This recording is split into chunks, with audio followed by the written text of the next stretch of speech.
আমরা নিরপেক্ষ নই। আমরা মুক্তিযুদ্ধের পক্ষে। শুধু দর্শক শ্রোতা, আমাদের আজকের আয়োজন কোন পথে হাঁটছে বাংলাদেশ এর তৃতীয় পর্বে আপনাদের স্বাগত জানাই।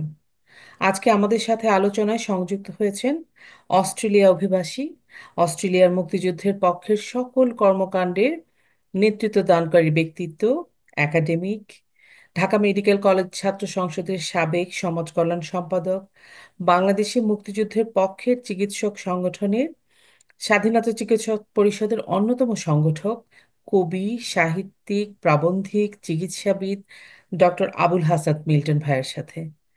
মিল্টন ভাই, আপনাকে আমাদের প্রোগ্রামে স্বাগত জানাই। আপনি কেমন জি, আছেন? আমি ভালো আছি। আপনাদের সবাইকে অনেক ধন্যবাদ, কৃতজ্ঞতা, এবং আপনাদের মাধ্যমে যারা আজকের এই অনুষ্ঠানটি দেখবেন তাদের সবাইকে শুভেচ্ছা জানাচ্ছি। ধন্যবাদ। মিল্টন ভাই, আজকে আমরা দেশের এই সময়টাতে একত্রিত হয়েছি, একটু কথা বলবো আপনার কাছ থেকে, কথা শুনবো, আপনার দিক নির্দেশনা নিব। আমাদের দর্শকরা আপনার কথা শুনে, আমাদের আসলে এখন সবার সাথে কথা বলে আমাদের একটা আহ, স্থির লক্ষ্য নির্ধারণ করতে হবে। সেই জন্য আমরা আহ, আপনাদের মতো বিজ্ঞজনদেরকে আনি। আপনি আমাদের অনুষ্ঠানে এসেছেন, আমরা কৃতজ্ঞতা জানাই।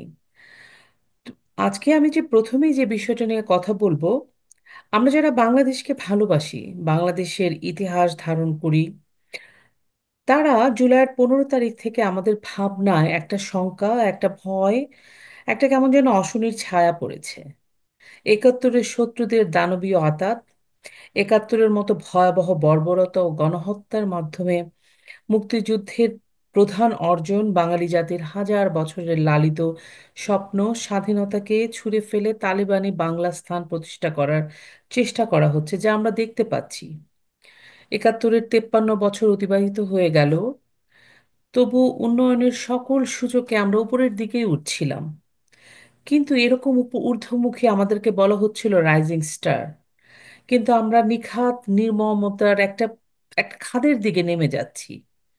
তো এই যে একটা পুরো অবস্থা, এটার ব্যাখ্যা কি?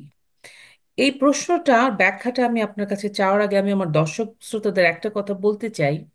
আপনারা যখন আমাদের প্রশ্নগুলো দেখবেন, প্রথম প্রশ্নটার সাথে সবসময় মনে হবে যে একই প্রশ্ন বারবার ঘুরে ফিরে কেন করছি। এর কারণ হচ্ছে, আসলে আমাদের সময় এসেছে পর্যালোচনা করার, আলোচনা করার, প্রতিটা মানুষের বিশ্লেষণ বিচার জানার। কারণ একই জিনিস হয়তো আপনি একভাবে দেখছেন, আমি আরেকভাবে দেখছি। আমাদের পক্ষের শক্তির সবার ভাবনা, চিন্তা, বিচার, বিশ্লেষণ নিয়ে আমরা একটা আসলে আমাদের দিক নির্দেশনা করার এখন একদম সময় এসেছে। সেই জন্যই আমার কিছু প্রশ্ন হয়তো ঘুরে ফিরে মনে হবে একই, কিন্তু আমরা বিজ্ঞজনদের কাছ থেকে তাদের উত্তরটা জানতে চাই, তাদের বিশ্লেষণটা, তাদের পর্যালোচনা জানতে চাই। তো মিল্টন ভাই, আপনার আসলে এই সার্বিক অবস্থার মানে আপনার ব্যাখ্যাটা একটু যদি আমাদের দর্শক শ্রোতাদের বলতেন। হ্যাঁ, ধন্যবাদ লোপা আপা। একটা অনেক বড় প্রশ্ন করেছেন, এটার উত্তর দিতে অনেক সময় লাগবে, বাট সময়ের স্বল্পতা বিবেচনা আমি খুব সংক্ষেপে কিছু জি। পয়েন্ট বলবো। জি। যে 1971 সালের যে শক্তিটা পরাজিত হয়েছিল, জি। পাকিস্তান এবং তাদের যে আন্তর্জাতিক মুরব্বী যারা ছিল, স্পেশালি আমেরিকা, 75 সালে যারা বঙ্গবন্ধুকে হত্যা করেছিল, তার পেছনেও কিন্তু ওই পাকিস্তান, ওই আমেরিকা ছিল। এবং 2024 সালের জুলাই আগস্টে যে তথাকথিত ষড়যন্ত্রটি সংগঠিত হলো, সেই হুম। একই শক্তি। এই লিঙ্কটা কিন্তু মানে আমাদের সবাইকে বুঝতে হবে। যারা বাংলাদেশের স্বাধীনতা 71-এ মানতে পারেনি, তারাই বারবার বাংলাদেশের অগ্রযাত্রায় আঘাত করেছে। এবং সেই জি। শক্তি 2024 সালে তারা সাময়িকভাবে একটা ষড়যন্ত্রের মধ্য দিয়ে আমাদের সরকারকে দূরে সরিয়ে দিতে সক্ষম হয়েছে। এটা হলো, আমার কাছে মনে হয়েছে যে this is a very important point. দ্বিতীয় হলো যে বাংলাদেশের মতো একটা দেশে যখন একটা সরকার পরপর 3 টার্ম প্লাস ক্ষমতায় থাকে, জি। তখন তার অনেক অর্জন হয়, যেমন তখন তার কিছু সীমাবদ্ধতাও তৈরি হয়, কিছু সমালোচনা জি। তৈরি হয়।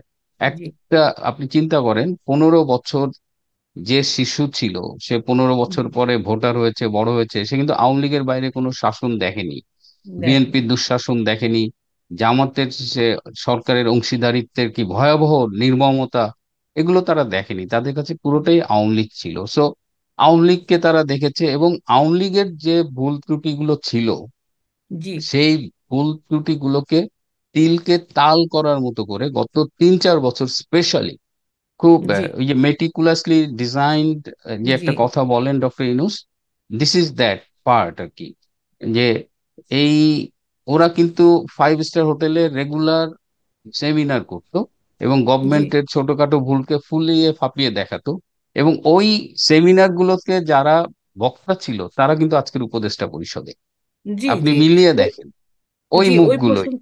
জি হ্যাঁ, তো এই সব কারণে তারা, এবং আমাদের আওয়ামী লীগের সবচেয়ে বড় অস্ত্র ছিল, শক্তি ছিল হলো 71 মুক্তিযুদ্ধ।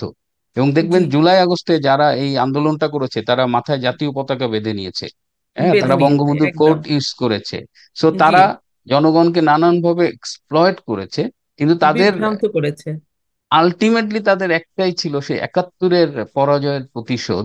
তো তারা সেই জায়গাটায় আপাতত সফল হয়েছে, কিন্তু তাদের এই যে সাফল্য 3 মাসের মাথায় সেই সাফল্যটা হুমকির মুখে। আমার মানে আমি আজকে কথা বলছি আপনাদের সাথে, আমার মনে হয় না যে ডক্টর ইনুস এবং তাদের এই অন্তর্বর্তীকালীন সরকার আর খুব বেশি দিন টিকবে। তো এই আমার কাছে যেটা মনে হয়, এই একটা ব্যাখ্যা। আরেকটা খুব সেনসিটিভ একটা ইনফরমেশন আপনাকে আমি দেই, এটা আমি কখনো জি মিডিয়ায় বলিনি, যে জি ষড়যন্ত্র 4-5 বছর ধরে হয়েছে, তার আগে থেকেও হয়েছে। বিএনপি জি সরকার বিরোধী আন্দোলন করেছে, অন্যান্যরাও করেছে, জি কিন্তু শেখ হাসিনাকে এইভাবে চলে যেতে হবে এই ষড়যন্ত্রের ফাইনাল সিদ্ধান্তটা চূড়ান্ত হয়েছিল 2024 সালের 23শে জুন। 2024 সালের 23শে জুন, ওকে। 1757 সালের 23শে জুন পলাশির যুদ্ধ সংগঠিত হয়েছিল। নবাব সিরাজউদ্দৌলা হ্যাড টু গো, পরাজিত হয়ে চলে গিয়েছিল। 2024 সালের 23শে জুন সেনা প্রধান হিসেবে জেনারেল ওয়াকারকে যেদিন নিয়োগ দেওয়া হয়, জি সেই দিনই এই আমেরিকা, আইএসআই, জামাত, বৈষম্য বিরোধী ছাত্র, এই যে চক্রটা, এরা সবাই সেই দিনই কনফার্ম করে ফেলেছিল দিস টাইম শেখ হাসিনাকে আন্দোলনের বা ষড়যন্ত্রের মাধ্যমে সরিয়ে দেওয়া হবে। কেন বলছি? তাই না? কারণ জি জেনারেল ওয়াকার অল থ্রু একজন মানে কৈশোর থেকে তিনি জামাতের সাথে সংশ্লিষ্ট। তিনি ছোটবেলায় আজিমপুরে ছিলেন এবং তিনি ফুলকুড়ির আসর করতেন। ফুলকুড়ির আসর হলো শিবিরের এই ছোট এই মুরগি ধরার সংগঠন আর কি। আমাদের যেমন খেলাঘর ছিল, শাপলাকুড়ি আসর, আর অনেক কিছুই ছিল। শিবিরের হলো, সে জামাত শিবিরের হলো ফুলকুড়ির আসর। এবং তারপর জি থেকে সেনাবাহিনীতে থাকাকালীন জেনারেল ওয়াকার জি সবসময় জামাতের ইন্টারেস্ট সার্ভ করছেন। তিনি গোলাম আজমের ছেলে ব্রিগেডিয়ার আজমির সাথে সংশ্লিষ্ট ছিলেন, এবং পরবর্তী জি আরো অনেক কার্যকলাপের মধ্য দিয়ে আহ, জি এই জেনারেল ওয়াকার প্রমাণ করেছেন যে সে জামাতের প্রতি সিম্প্যাথাইজার, এবং এই ইনফরমেশনটা শেখ হাসিনার সরকারের কাছে ছিল। তো যখন ওকে। এই সব 2-2-4 হয়েছে, তখন তারা এই আন্দোলনটায় গিয়েছে, এবং কোটা বিরোধী আন্দোলনের তাকে, এটা ছিল একটা আই ওয়াশ। এটার পেছনে তারা এই কাজগুলো করেছে, যে তারা আলটিমেটলি যে কি হয়েছে আমরা সবাই জানি, আর সুতরাং। সেটা তো বোঝাই গেল যে হ্যাঁ, কোটাটা আস্তে আস্তে এক দফা হয়ে তারপরে। হ্যাঁ।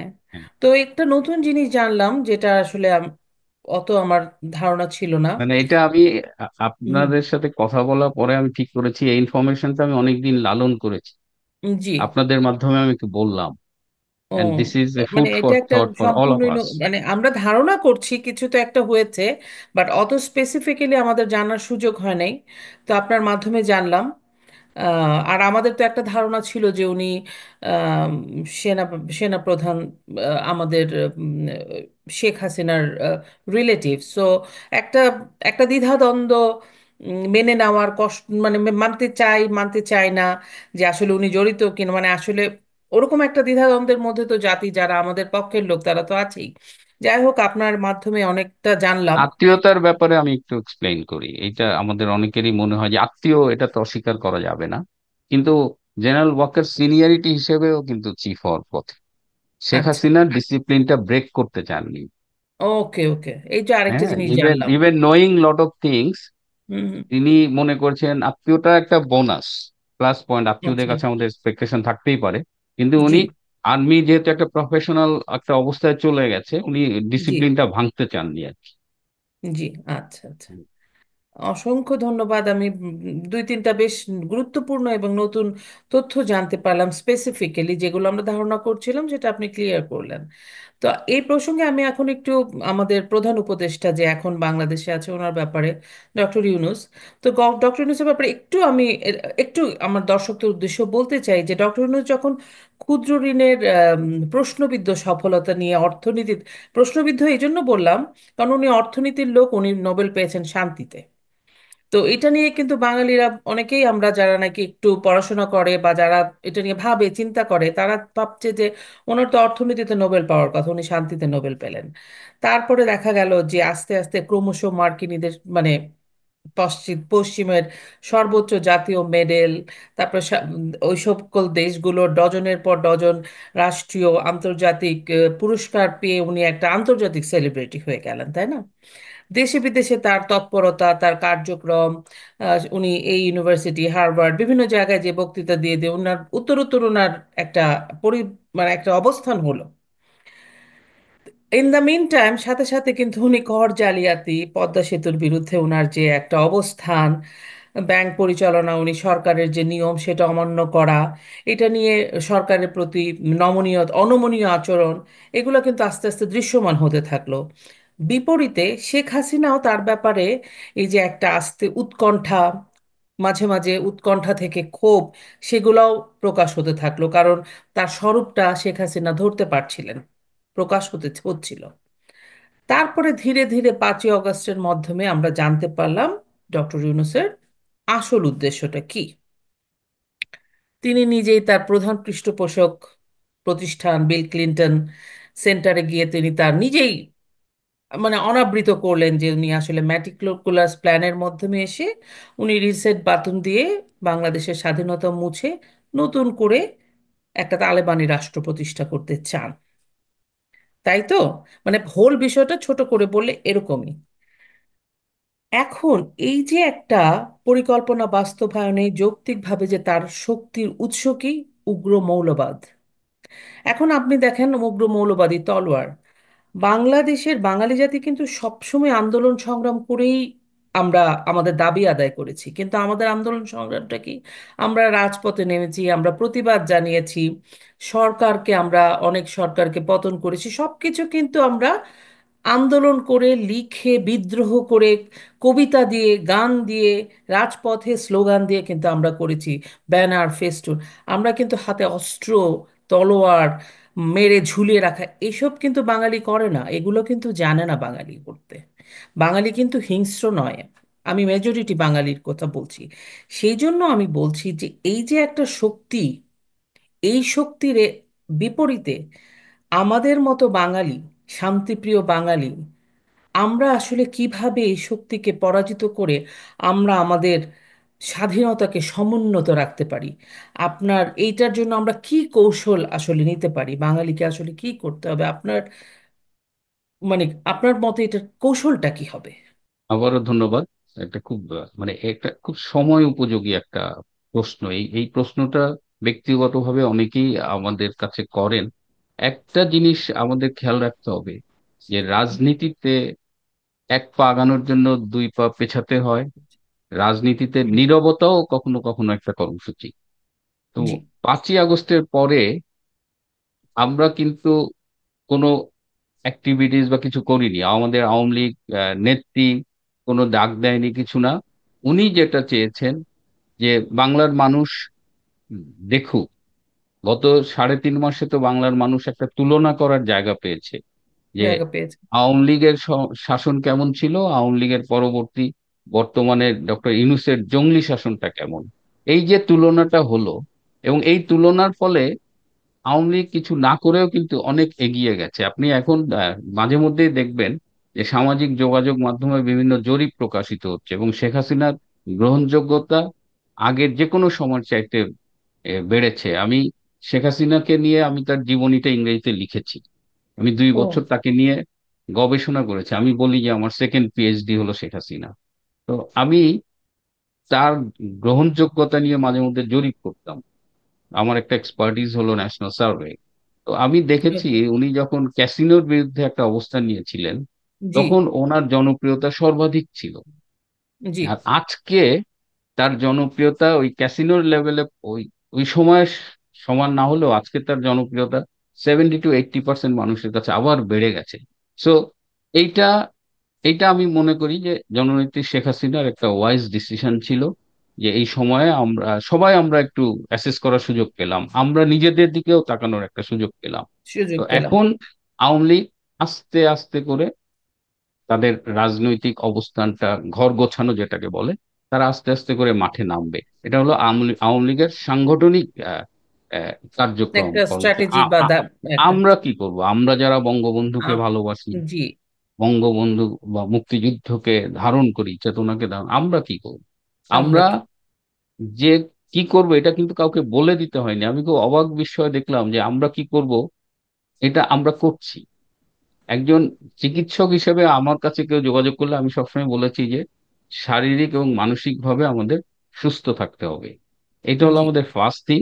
কারণ এটা প্রচন্ড স্ট্রেসড একটা সিচুয়েশন, আমাদের উপরে, প্রচন্ড। সবার উপরে এত একটা স্ট্রেস। তো এই জি, স্ট্রেসটা জি, আমরা কিভাবে ম্যানেজ করে আমরা যেন একটু সুস্থ থাকতে পারি, কারণ সুস্থ না থাকলে তো আপনি সংগ্রাম করতে পারবেন না। দ্বিতীয় হলো সেটাই আমাদের মধ্যে ঐক্যবদ্ধ থাকাটা খুব জরুরি।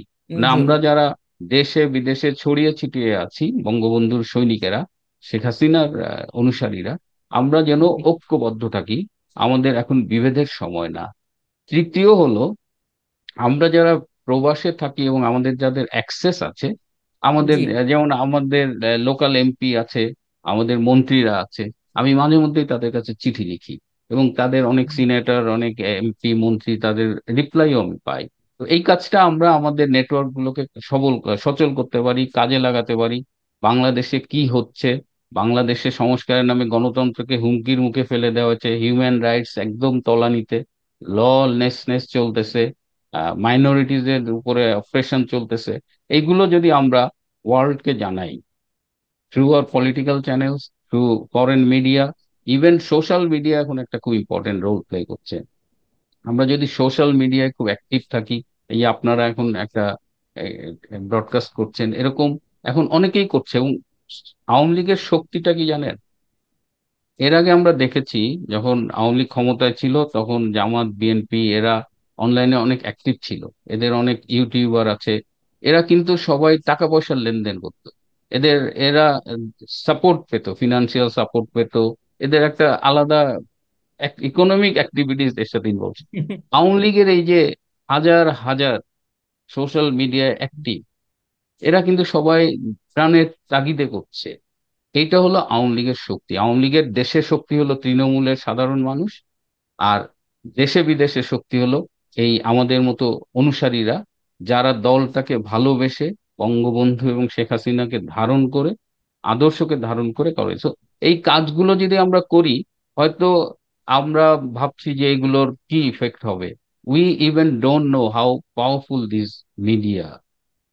আর এই মিডিয়াগুলো এত পাওয়ারফুল যে এটা আমরা ধারণাও করতে পারি না। তো আমরা যা করতে চাই, অন্যায়ের প্রতিবাদ যদি একটা মানুষও করে, সেটাও আপনি উপেক্ষা করতে পারবেন না। আর যেহেতু ডক্টর ইউনূসরা দেশটাকে ধ্বংসের দ্বার প্রান্তে নিয়ে যাচ্ছে, সুতরাং আমাদের লড়াই, আমাদের সংগ্রাম অনেকটাই সহজ করে দিচ্ছে ডক্টর ইউনূসদের ব্যর্থতা, তাদের অক্ষমতা, এবং তাদের মাঝে বা মধ্যে তাদের কার্যকলাপ। তাদের যে স্বীকারোক্তিগুলো আমরা পাই, যে এই যে হ্যাঁ। আমেরিকার ইনভলভমেন্ট প্রমাণ করতে হয়তো আমাদের 25 বছর ওয়েট করতে হতো, কিন্তু ইউনূস স্যার ক্লিনটনের সামনে দাঁড়িয়ে নিজেই বলে দিয়েছেন, তাদের সমন্বয়করা বলতেছেন যে তারা প্ল্যান করে মেট্রো স্টেশন ভেঙেছে, মেট্রো প্ল্যান রেলে করে আগুন লাগিয়ে পুলিশকে দিয়েছে। হত্যা করেছে। সো তারাই এই কাজগুলো বলে দিচ্ছে। হয়তো তারা মনে করছে এগুলোর মধ্য দিয়ে তারা তাদের শক্তি প্রদর্শন করছে, কিন্তু এটা তাদের শক্তি প্রদর্শন নাকি তাদের কবর খনন, এটা সময় বলে দেবে। ধন্যবাদ, খুব সুন্দর করে বললেন। আর আপনি যে বললেন আপনি শেখ হাসিনাকে নিয়েও পিএইচডি, আপনার পিএইচডির একটা বিষয়, এটাও খুব ভালো লেগেছে, আমি অবশ্যই দেখব। অনলাইনে পাওয়া যায়, আপনি গুগলে সার্চ করলে ইউ উইল গেট এভরিওয়্যার, কানাডাতেও হ্যাঁ, আপনি হ্যাঁ, আমি পাবেন। সেটাই বলছি যে আমি হ্যাঁ, দেখব। হ্যাঁ, অবশ্যই দেখবো, আমি ফিডব্যাক জানাবো আপনাকে। হ্যাঁ, ধন্যবাদ হ্যাঁ, ভাই। ঠিক আছে। এখন আমি আরেকটা বিষয়, এইটা একদমই চলমান ঘটনা, যেটা হচ্ছে বাংলাদেশের সকল আন্দোলন, যে কোনো সংকট হবে, আপনি দেখবেন সনাতন ধর্মাবলম্বীরা প্রধান আক্রোশের জায়গা। এটা যে গত 3 মাসে হচ্ছে সেটা আমি বলবো না, শুরু থেকেই হয়ে আসছে। এখন এটা একদম মাত্রা ছাড়িয়ে গেছে, চরম অবস্থা। আমাদের যে এই যে একটা মানে স্বাধীনতার পর থেকে এখন পুরোটা সময় ধরে যে এই যে মানে নির্যাতন, ধর্ষণ, হত্যা, তাদের সম্পত্তি নিয়ে নেওয়া, বলে যে এটা রিজন একটাও যে সম্পত্তি তারা তাদের সম্পত্তিটা নিয়ে নেওয়া। তো এই যে ডক্টর ইউনূসের যে অবৈধ শাসন কায়েমের পর যে আওয়ামী সমর্থক এবং সনাতনীদের উপর যে এই যে দেশব্যাপী তাণ্ডব, কিছু কিছু ক্ষেত্রে আমরা যেটুকু শুনি একাত্তরের থেকেও ভয়াবহ অবস্থা, যারা একাত্তরকে মনে আছে বা একাত্তরের মুক্তিযোদ্ধা বা ওই সময়কার। তো আজকে একজন স্বজন দেশ থেকে ফোন করে, মুসলমান উনি, বলছেন যে আমার হিন্দু যে প্রতিবেশী আছে তার দিকে তাকানো যায় না, আমি অসহায় লাগে, লজ্জা লাগে।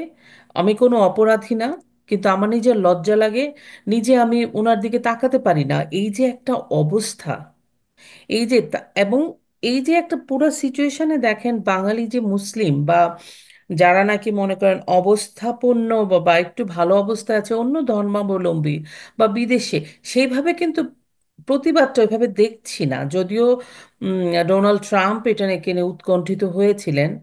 প্রতিবেশী রাষ্ট্র ভারত উৎকণ্ঠা দেখিয়েছে, ওদের উৎকণ্ঠা দেখানোর অনেক কারণও আছে। আমরা মনে করি যে শুধু কারণ যখন নাকি একটা দেশ থেকে মানুষ পালিয়ে যেতে হয় নিজের দেশ ছেড়ে, তখন কিন্তু এই যে ধর্মাবলম্বী হিন্দু, খ্রিস্টান, বৌদ্ধ, ওরা কিন্তু ইন্ডিয়া চলে যাচ্ছে। কনসার্ন কিন্তু এটা ওদের দেশে যাচ্ছে। তো কনসার্ন অনেক দিক দিয়েই ভারতের আছে, তো ভারত এই উৎকণ্ঠাটা দেখিয়েছে। এবং এই উৎকণ্ঠাটা দেখানোতে ভারত, বাংলাদেশে যে মৌলবাদী শক্তি, ওদের মনে হয় আরো একদম আতে ঘা লেগে গেছে। তাই না? ওরা কিন্তু আরো হ্যাঁ, বেশি ভারতের প্রতি বিদ্বেষ, আপনি যদি দেখেন এটা একটা লজ্জাস্কর বিষয়।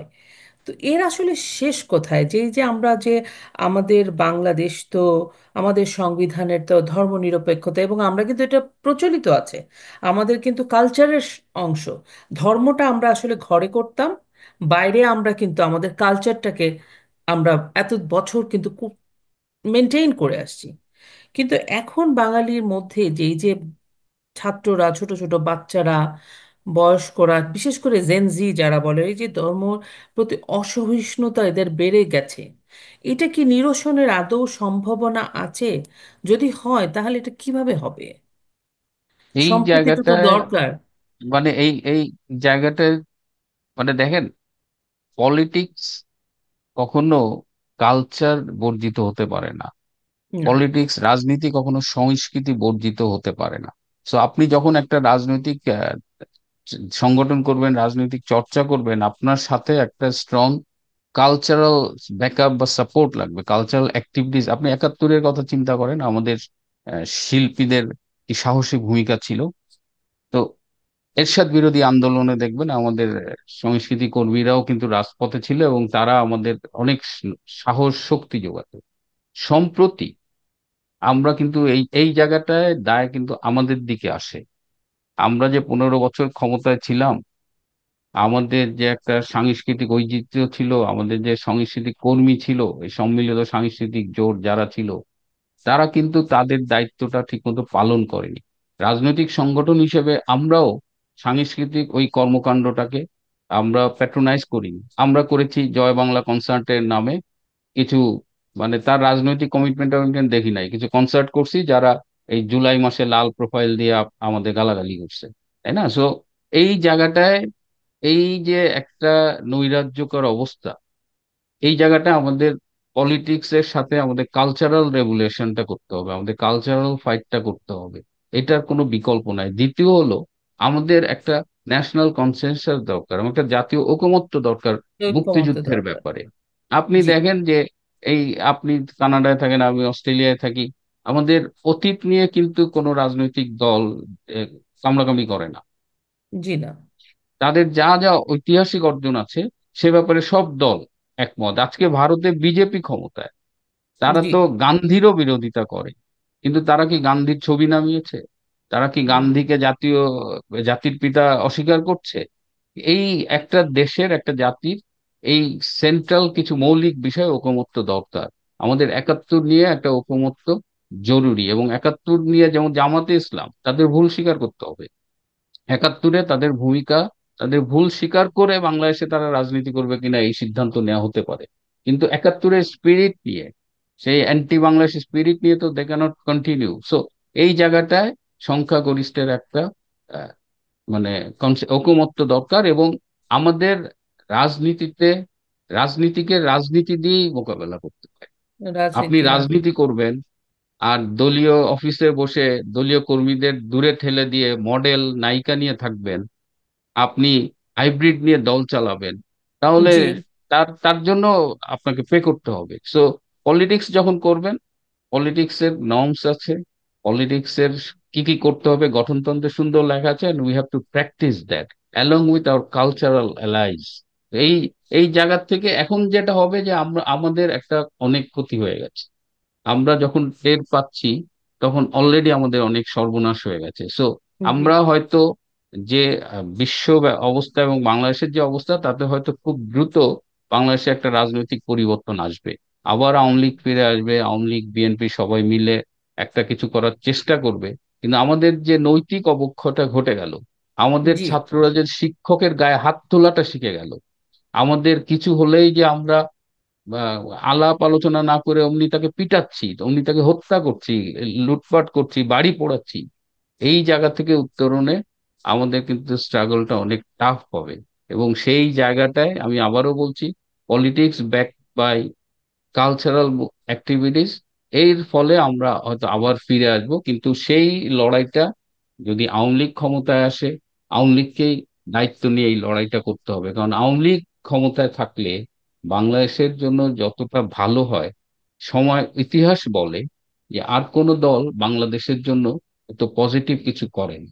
সো আমাদের সামনে উত্তরণের পথ তো অবশ্যই আছে। আমি ব্যক্তিগতভাবে খুব আশাবাদী মানুষ, কিন্তু আমাদের সেই উত্তরণ, সেই সংগ্রামটা অনেক কঠিন হবে। অনেক ধন্যবাদ। খুব মানে এখন আমাদের পজিটিভ কথাও শুনতে হবে, সারাক্ষণ নিরাশার কথা শুনলে তখন আমাদের যে স্পিরিটটা আসলে মানে হয় না অনেক সময়, পজিটিভ কথা শুনলে পজিটিভিটি আসে, এনার্জিটা আসে, তখন কাজ করার স্পৃহা জাগে। আপনার সাথে কথা বলে খুবই ভালো লাগছে। আমরা অনুষ্ঠানের একদমই শেষ পর্যায়ে চলে আসছি। আমি একদম শেষে যে জিনিসটা জানতে চাই, আসলে গত 53 বছর ধরে মুক্তিযুদ্ধের পক্ষ বিপক্ষ দুই ধারাকে নিয়ে একটা অদ্ভুত গণতান্ত্রিক অবস্থায় কিন্তু রাজনৈতিক পরীক্ষা নিরীক্ষা কিন্তু চলছিল, এবং এটা বোঝা গেল এটা মোটামুটি ভাবে মানে সার্থক হয়নি, ব্যর্থই হয়েছে।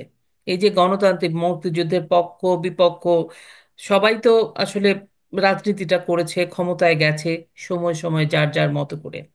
তো আমাদের ভবিষ্যৎ রাজনীতিতে গণতান্ত্রিক পরিসর নির্ণয়ে আমাদের অনিবার্য করণীয় কি?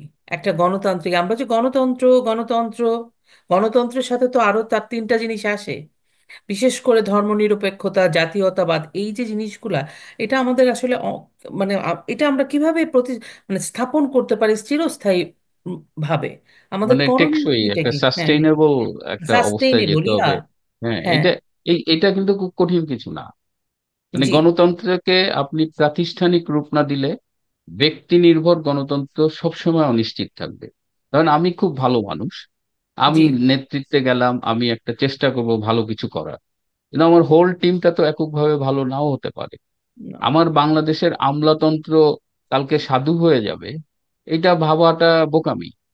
কিন্তু অস্ট্রেলিয়ায়, কানাডায় বা আমেরিকায় কেন অপরাধগুলো এরকম জেনারেলাইজড না? কারণ ওখানে সিস্টেমটা ওইভাবে স্টাবলিশড যে আমি আজকে যদি একটা অন্যায় করি, অপরাধ করি, আমি যদি আহ, গাড়ি চালানোর সময় হাই স্পিডিং করি, আমি ফাইন দিতে বাধ্য। ফাইন। তাই না? এই যে একদম। মানে আমরা গণতন্ত্রকে প্রাতিষ্ঠানিক রূপ দিতে যথাযথভাবে এখনো পারিনি বাংলাদেশে। আসলে যে আইন, আইন প্রতিষ্ঠানগুলো আছে, করে, ইমপ্লিকেশনটা হ্যাঁ, নাই। এক্স্যাক্টলি, আপনার বিচার বিভাগ, বিচার। আপনার নির্বাহী বিভাগ, এদের এদের আইনের মাধ্যমে অ্যাকাউন্টেবল করতে হবে। আপনি বললেন যে সব আমলাকে সৎ হতে হবে, এটা বললে হবে না। একজন আমলা দুর্নীতি করলে তার শাস্তি কি? সেই দুর্নীতি ধরার দৃষ্টান্ত জন্য থাকতে হবে। দুর্নীতি দমন কমিশন আপনার আমাদের এখানে যে অ্যান্টি করাপশন কমিশন গুলো আছে, এখানে প্রধানমন্ত্রীও মাঝে মধ্যে যায়, যদি কখনো মুখ্যমন্ত্রীরা যায়, এবং সেখানে জি, কেউ কারো মানে ইন্ডিপেন্ডেন্ট করে দিতে হবে এই জায়গাগুলো। তো গণতন্ত্র সবল করা, প্রাতিষ্ঠানিক করাটা কঠিন কিছু না। সব ইনস্ট্যান্সেস আছে আমাদের সামনে। এখন কথা হলো যে আমরা এগুলো করতে চাই কিনা। আমাদের অ্যাকাউন্টেবিলিটি সিস্টেমের মাধ্যমে, আইনের মাধ্যমে এস্টাবলিশ করতে হবে। আমরা সব অন্যায়ের করার পথ খোলা রাখবো, এবং আমরা আশা করব যে দেশটা একেবারে দুর্নীতি মুক্ত হয়ে যাবে। সেটা তো হবে না। আর সেটা হবে না। দুর্নীতির সাথে অর্থনৈতিক সিচুয়েশনও জড়িত। বলা হয় যে মাথাপিছু আয় $1800 কম যদি না হয়, তাহলে দুর্নীতি নিয়ন্ত্রণ কঠিন। এটাও একটা ঠিক। কিন্তু কথা হলো যে যার অনেক টাকা আছে সেও তো দুর্নীতি করতেছে। সেটা তো অভাব সেই তো মনে হয় কারণ না, বেশি কারণ করতেছে। আমার কৃষক তো, হ্যাঁ, প্রান্তিক চাষি কিন্তু কি দুর্নীতি করবে? না তো এটাই মানে আমাদের তার তো, সমাজের কথা বলছি। হ্যাঁ তার তো সুযোগ আছে, সে দুর্নীতি করতেছে। কিন্তু আপনি যদি মানে স্ট্রিক্ট থাকেন, ল অ্যান্ড অর্ডার সিচুয়েশন আপনার, মানে প্রাতিষ্ঠানিকতা যেটাকে বলি। আইনের সুশাসন, আইনের হ্যাঁ হ্যাঁ, এটা শাসনটা, গুড গভর্নেন্স আর কি। Good good governance. গভর্নেন্সটা এনশিওর করতে হবে। গুড গভর্নেন্সটা কিন্তু এনশিওর করার জন্য মেকানিজম আছে। মানে আচ্ছা, এই কাজগুলো করলেই গুড গভর্নেন্স হবে, মুখে কোনো কিছু হবে না। আমরা গণতন্ত্রটা লিপ সার্ভিসের মাধ্যমে এস্টাবলিশ করার চেষ্টা করি বাংলাদেশে, যতটা না। তারপরেও ধরেন, আগে তো দুদক ছিলই না, দুর্নীতি দমন কমিশন হয়েছে। এখন দুর্নীতি দমন কমিশনটা কিন্তু বাংলাদেশে, আমি শেখ হাসিনা সরকারের আমলের কথা বলছি, যে জি। কিছুটা হইলেও মানুষ ভাবতো যে ও বাবা দুদক আছে, we have two be careful. So এই প্র্যাকটিস গুলো শুরু হয়েছিল। কিন্তু এখন যেটা হচ্ছে বাংলাদেশে, আপনি চিন্তাও করতে পারবেন না কি পরিমাণ দুর্নীতি হচ্ছে। এই সমন্বয়করা কি পরিমাণ, এই বিশেষ করে এই যে কেন্দ্রের কয়েকজন সমন্বয়ক কি পরিমাণ টাকা আর্ন করতেছে, কয়েকজন উপদেষ্টা তো মানে কি পরিমাণ টাকা যে আর্ন করছে। এই যে পুলিশ মামলা দিচ্ছে, এই যে এক একটা হত্যা মামলায় 100 150 নিরীহ লোককে এনে মামলা দিচ্ছে কেন? প্রত্যেকের কাছে টাকা হচ্ছে। আদালত থেকে রিমান্ডে নিচ্ছে, প্রত্যেক রিমান্ডের সাথে পুলিশ টাকা খাচ্ছে, উপদেষ্টারা টাকা খাচ্ছে। জামিন দেওয়া হবে উপদেষ্টাদের তাকে দিলে। মানে এখন দেশটা লুটপাটের স্বর্গরাজ্য হয়ে গেছে। হ্যাঁ, যারা সংস্কারের কথা বললো, যা বলতো, এইগুলো কিছুই হবে না unless we establish a system in place যেটা গুড গভর্নেন্স এনশিওর করবে। এবং এটা কিভাবে করবে? এটা কোনো রকেট সায়েন্স না। এইটা এটা খুব ইজি। এই পৃথিবীতে আমরা যারা দেশের বাইরে থাকি, আমাদের রাজনৈতিক নেতৃবৃন্দ জানেন তারা এটা করবেন কিনা। কারণ দিনের শেষে পলিসি তো ফর্মুলেট করা তাদের দায়িত্ব, ইমপ্লিমেন্ট করারও রেসপন্সিবিলিটি তাদের উপরে। আমরা প্রত্যাশা করি, আমরা চাই, এবং আমাদের এই প্রত্যাশাটা বাস্তবায়নের দায়িত্ব আমরা ভোটের মাধ্যমে পলিটিক্যাল লিডারদের দেই। সো এই মানে দেয়ার আর ওয়েজ টু ইমপ্রুভ, ওভারকাম। কবে করব, কিভাবে করব, তবে যেহেতু শেষের দিকে আসছি, আশাবাদ দিচ্ছি। আমাদের হতাশ হওয়ার কারণ নাই, যে উই আর লাকি এনাফ যে 75 সালে বঙ্গবন্ধুকে হত্যা করা হয়েছিল, কিন্তু 24 সালে শেখ হাসিনা আমাদের মাঝে জীবিত আছেন, 1 নম্বর। আর 2 নম্বর, পরিবর্তন অবশ্যম্ভাবী এবং খুব দ্রুত। যে কোনো একদিন সকালে ঘুম থেকে উঠে দেখবেন যে বাংলাদেশে একটা পরিবর্তন হয়ে গেছে। ধন্যবাদ মিল্টন ভাই। আপনার সাথে কথা বলে খুবই ভাল লাগলো। আহ, নিশ্চয়ই আবারও কখনো কথা হবে। আম, ততদিন পর্যন্ত ভালো থাকবেন। শুধু দর্শক শ্রোতা, আম, আপনাদের যদি আমাদের কথা ভালো লাগে, আমাদের কথা আম, সবার মাঝে ছড়িয়ে দিবেন। আমাদের চ্যানেলটি সাবস্ক্রাইব করবেন, দৃষ্টিকোণ 71 আমাদের চ্যানেলের নাম। আপনারা সবাই ভালো থাকবেন, যে যেখানে থাকেন নিরাপদে থাকবেন। আপনাদের সুস্থতা কামনা করি। আবারও কথা হবে অন্য কোনো অতিথির সাথে। ধন্যবাদ। জয় বাংলা, জয় বঙ্গবন্ধু। জি, আপনাকেও ধন্যবাদ গোপা আপা, এবং আপনার মাধ্যমে যারা এতক্ষণ অনুষ্ঠানটি দেখলেন, সবাইকে ধন্যবাদ। আমাদের সামনে সুদিন আসছে, আমরা অপেক্ষায় থাকব। ইনশাআল্লাহ আমাদের স্বপ্নের বাংলাদেশকে আমরা পাবো। আপনারা সবাই ভালো থাকবেন। জয় বাংলা।